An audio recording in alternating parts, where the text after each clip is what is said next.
ओम ललितायै नमः। ओम त्रिपुरसुंदर्यै नमः। ओम राजराजेश्वर्यै नमः। ओम महात्रिपुरसुंदर्यै नमः। ओम षोडशीमूर्त्यै नमः। ओम श्री विद्यायै नमः। ओम राजराजेश्वर्यै नमः। ओम कमलासनायै नमः। ओम चिदग्निकुण्डसम्भूतायै नमः। ओम परब्रह्मस्वरूपिण्यै नमः। ओम चिद्रूपायै नमः। ओम शक्तिरूपिण्यै नमः। ओम भवान्यै नमः। ओम जगन्मातर्यै नमः। ओम पराशक्त्यै नमः। ओम षोडशनित्यायै नमः। ओम कामेश्वर्यै नमः। ओम बिन्दुनिलयायै नमः। ओम चिदाकाशायै नमः। ओम सूर्यकोटिप्रकाशिन्यै नमः। ओम रत्नसिंहासनारूढायै नमः। ओम चतुर्भुजायै नमः। ओम पाशाङ्कुशधरायै नमः। ओम चन्द्रसदृशमुख्यै नमः। ओम नवयौवनायै नमः। ओम सिन्धूरारूढविग्रहाराध्यायै नमः। ओम शृङ्गाररससमृद्ध्यै नमः।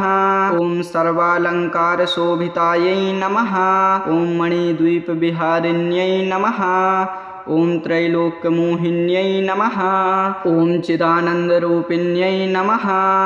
ओम सर्वविद्येश्वर्यै नमः। ओम कामेश्वरप्रियायै नमः। ओम अष्टादशभुजायै नमः। ओम त्रिनेत्रायै नमः। ओम चन्द्रशेखरायै नमः। ओम राजीवनेत्रायै नमः। ओम नीलकण्ठये नमः। ओम अमृतवर्षिण्यै नमः। ओम प्रणवार्थस्वरूपिण्यै नमः। ओम महासौभाग्यदायिन्यै नमः। ओम श्रीचक्रनिलयायै नमः। ओम पञ्चब्रह्मासनस्थितायै नमः। ओम महात्रिपुरसुन्दर्यै नमः। ओम चतुरायै नमः। ओम परमानन्दरूपिण्यै नमः। ओम महाकामेश्वर्यै नमः। ओम विश्वेश्वर्यै नमः। ओम परदिव्यै नमः। ओम शिवकामेश्वर्यै नमः। ओम ललिताम्बिकायै नमः। ओम करुणामूर्त्यै नमः। ओम दयासिन्धवे नमः। ओम भक्तवत्सलायै नमः। ओम जगदम्बायै नमः। ओम जगज्जनन्यै नमः। ओम ब्रह्माण्डनायक्यै नमः। ओम महेश्वर्यै नमः। ओम नारायण्यै नमः। ओम ब्रह्मण्यै नमः। ओम हरिप्रियायै नमः। ओम उमायै नमः। ओम पार्वत्यै नमः। ओम दुर्गायै नमः। ओम अन्नपूर्णायै नमः। ओम चामुण्डायै नमः। ओम महासिद्धिदायिन्यै नमः। ओम कामकलारूपिण्यै नमः। ओम बिन्दुरूपायै नमः। ओम सर्वमङ्गलायै नमः। ओम सर्वसम्पत्प्रदायिन्यै नमः। ओम विद्येश्वर्यै नमः। ओम योगिन्यै नमः। ओम वेदान्तरूपिण्यै नमः। ओम श्रीमातायै नमः। ओम श्रीमहादेव्यै नमः। ओम कात्यायन्यै नमः। ओम शाकिन्यै नमः। ओम राजराजेश्वर्यै नमः। ओम भुवनेश्वरीमूर्त्यै नमः। ओम त्रिपुरवासिन्यै नमः। ओम त्रिपुरमालिन्यै नमः। ओम त्रिपुरसिद्ध्यै नमः। ओम त्रिपुरसुन्दरीमूर्त्यै नमः। ओम त्रिपुराम्बिकायै नमः। ओम कामेश्वर्यै नमः। ओम चिद्रूपिण्यै नमः। ओम विद्यायै नमः। ओम सौभाग्यप्रदायिन्यै नमः। ओम आयुरारोग्यदायिन्यै नमः। ओम शान्तिदायिन्यै नमः। ओम मोक्षप्रदायिन्यै नमः। ओम मायारूपिण्यै नमः। ओम सर्वजगद्धिष्ठात्र्यै नमः। ओम महात्रिपुरसुन्दर्यै नमः। ओम परात्परायै नमः। ओम राजेश्वर्यै नमः। ओम सर्वमन्त्रस्वरूपिण्यै नमः। ओम सर्वतन्त्रस्वरूपिण्यै नमः। ओम सर्वयन्त्रात्मिकायै नमः। ओम महामहेश्वर्यै नमः।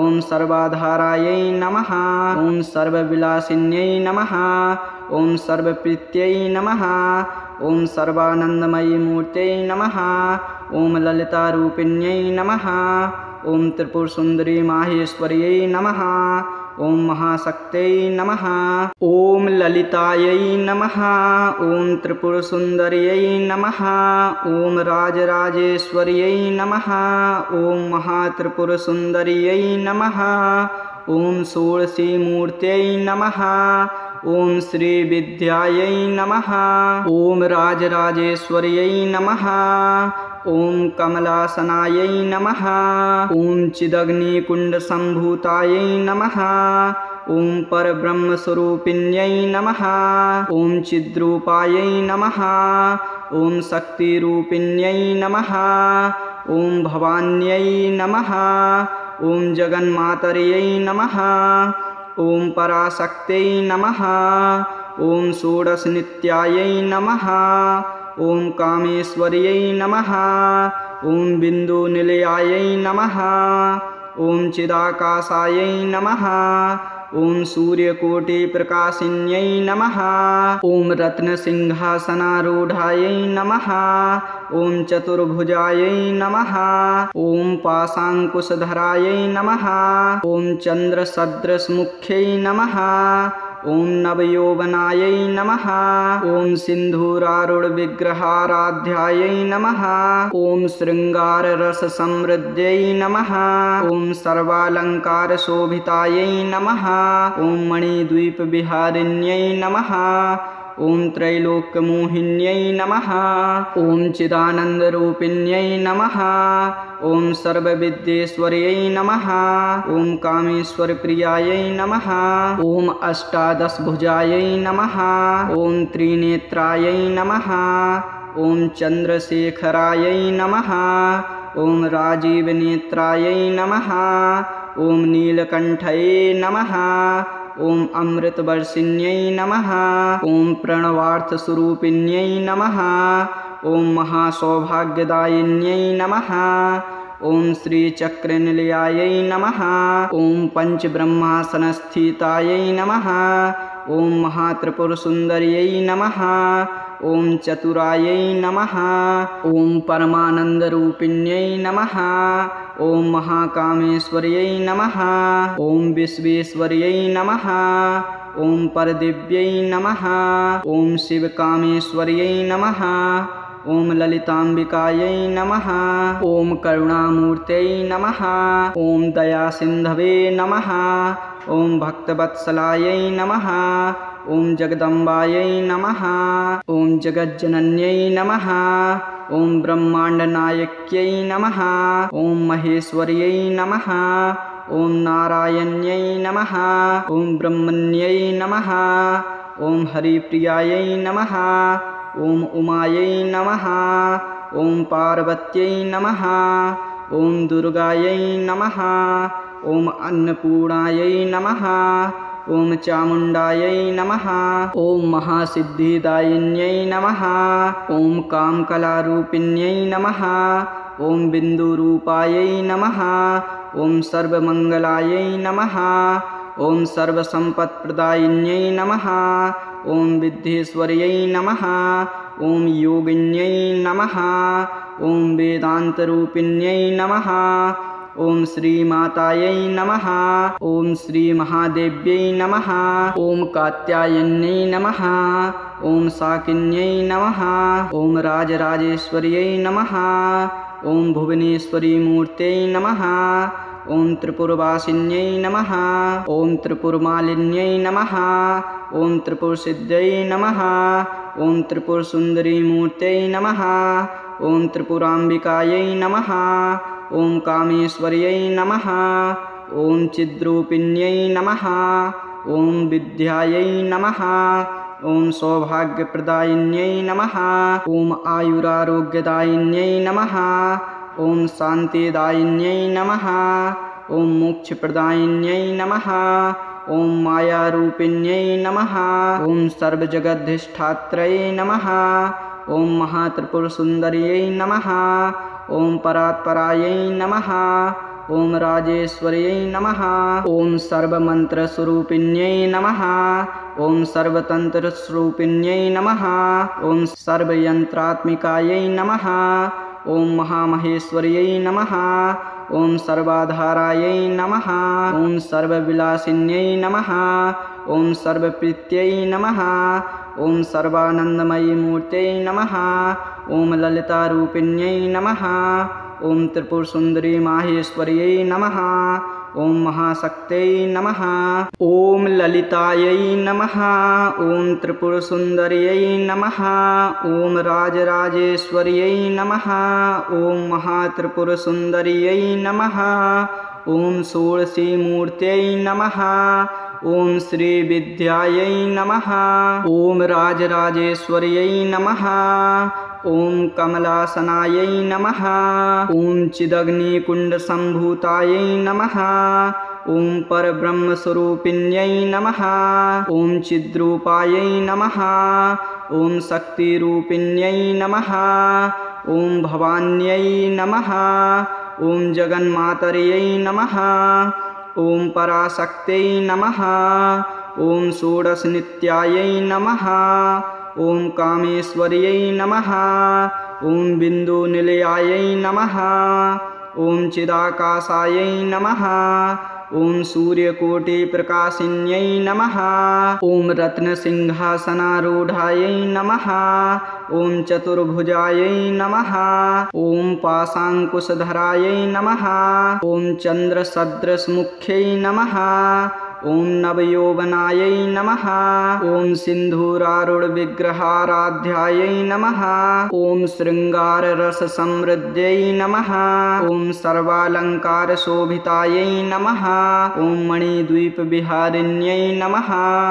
ॐ त्रैलोक्यमोहिन्यै नमः। ॐ चिदानन्दरूपिण्यै नमः। ॐ सर्वविद्येश्वर्यै नमः। ॐ कामेश्वरप्रियायै नमः। ॐ अष्टादशभुजायै नमः। ॐ त्रिनेत्रायै नमः। ॐ चन्द्रशेखरायै नमः। ॐ राजीवनेत्रायै नमः। ॐ नीलकण्ठये नमः। ॐ अमृतवर्षिण्यै नमः। ॐ प्रणवार्थस्वरूपिण्यै नमः। ॐ महासौभाग्यदायिन्यै नमः। ॐ श्रीचक्रनिलयायै नमः। ॐ पञ्चब्रह्मासनस्थितायै नमः। ॐ महात्रिपुरसुन्दर्यै नमः। ॐ चतुरायै नमः। ॐ परमानन्दरूपिण्यै नमः। ॐ महाकामेश्वर्यै नमः। ॐ विश्वेश्वर्यै नमः। ॐ परदिव्यै नमः। ॐ शिवकामेश्वर्यै नमः। ॐ ललिताम्बिकायै नमः। ॐ करुणामूर्त्यै नमः। ॐ दयासिन्धवे नमः। ॐ भक्तवत्सलायै नमः। ॐ जगदम्बायै नमः। ॐ जगज्जनन्यै नमः। ॐ ब्रह्माण्डनायक्यै नमः। ॐ महेश्वर्यै नमः। ॐ नारायण्यै नमः। ॐ ब्रह्मण्यै नमः। ॐ हरिप्रियायै नमः। ॐ उमायै नमः। ॐ पार्वत्यै नमः। ॐ दुर्गायै नमः। ॐ अन्नपूर्णायै नमः। ॐ चामुण्डायै नमः। ॐ महासिद्धिदायिन्यै नमः। ॐ कामकलारूपिण्यै नमः। ॐ बिन्दुरूपायै नमः। ॐ सर्वमङ्गलायै नमः। ॐ सर्वसम्पत्प्रदायिन्यै नमः। ॐ विद्येश्वर्यै नमः। ॐ योगिन्यै नमः। ॐ वेदान्तरूपिण्यै नमः। ॐ श्रीमातायै नमः। ॐ श्रीमहादेव्यै नमः। ॐ कात्यायन्यै नमः। ॐ शाकिन्यै नमः। ॐ राजराजेश्वर्यै नमः। ॐ भुवनेश्वरीमूर्त्यै नमः। ॐ त्रिपुरवासिन्यै नमः। ॐ त्रिपुरमालिन्यै नमः। ॐ त्रिपुरसिद्ध्यै नमः। ॐ त्रिपुरसुन्दरीमूर्त्यै नमः। ॐ त्रिपुराम्बिकायै नमः। ॐ कामेश्वर्यै नमः। ॐ चिद्रूपिण्यै नमः। ॐ विद्यायै नमः। ॐ सौभाग्यप्रदायिन्यै नमः। ॐ आयुरारोग्यदायिन्यै नमः। ॐ शान्तिदायिन्यै नमः। ॐ मोक्षप्रदायिन्यै नमः। ॐ मायारूपिण्यै नमः। ॐ सर्वजगद्धिष्ठात्र्यै नमः। ॐ महात्रिपुरसुन्दर्यै नमः। ॐ परात्परायै नमः। ॐ राजेश्वर्यै नमः। ॐ सर्वमन्त्रस्वरूपिण्यै नमः। ॐ सर्वतन्त्रस्वरूपिण्यै नमः। ॐ सर्वयन्त्रात्मिकायै नमः। ॐ महामहेश्वर्यै नमः। ॐ सर्वाधारायै नमः। ॐ सर्वविलासिन्यै नमः। ॐ सर्वप्रीत्यै नमः। ॐ सर्वानन्दमयी मूर्त्यै नमः। ॐ ललितारूपिण्यै नमः। ॐ त्रिपुरसुन्दरी माहेश्वर्यै नमः। ॐ महाशक्त्यै नमः। ॐ ललितायै नमः। ॐ त्रिपुरसुन्दर्यै नमः। ॐ राजराजेश्वर्यै नमः। ॐ महात्रिपुरसुन्दर्यै नमः। ॐ षोडशीमूर्त्यै नमः। ॐ श्रीविद्यायै नमः। ॐ राजराजेश्वर्यै नमः। ॐ कमलासनायै नमः। ॐ चिदग्निकुण्डसम्भूतायै नमः। ॐ परब्रह्मस्वरूपिण्यै नमः। ॐ चिद्रूपायै नमः। ॐ शक्तिरूपिण्यै नमः। ॐ भवान्यै नमः। ॐ जगन्मातर्यै नमः।